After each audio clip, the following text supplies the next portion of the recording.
Hello everyone. Ayun, isang magandang araw sa ating lahat guys. At muli nga guys, andito tayo sa Bicol upang minsan pa masilip at makita natin kung ano nga ba ang meron sa labas at loob ng Bicol.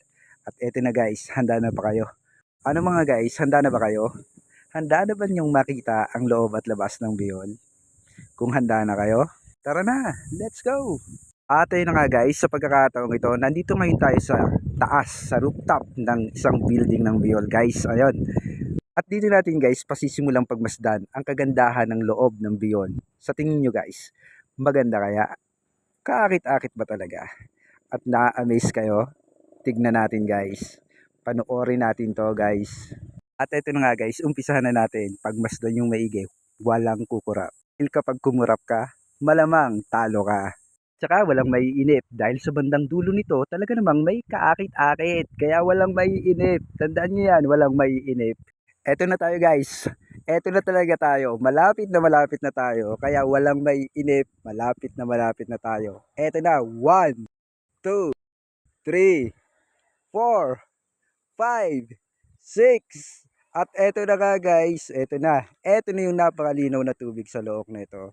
Guys, kitang-kita nyo naman napakaganda ng look na yan guys. So guys, anong masasabi nyo? Di ba napakaganda?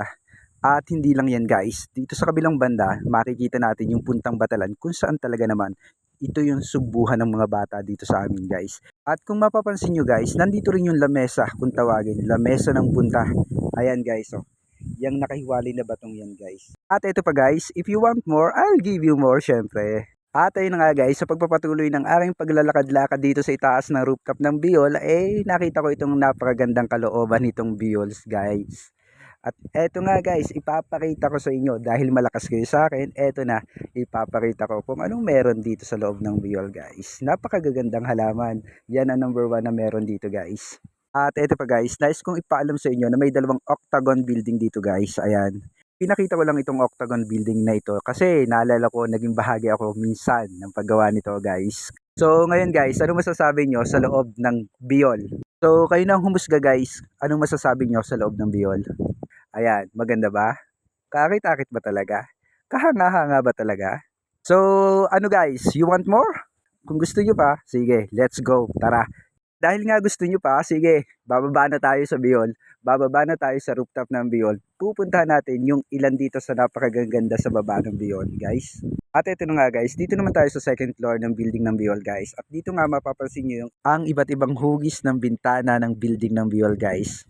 At ayun na nga guys, kung mapapansin nyo, ang iba't ibang uri at klase ng bintana na meron dito sa building ng Bicol guys. Meron diyang circle, meron din diyang oblong, meron din diyang square, at minsan meron din ako napapansin na parang star. At ito pa guys, mula pa rin sa second floor ng building ng Bicol, pansin pa rin natin yung kagandahan ng lugar, di ba?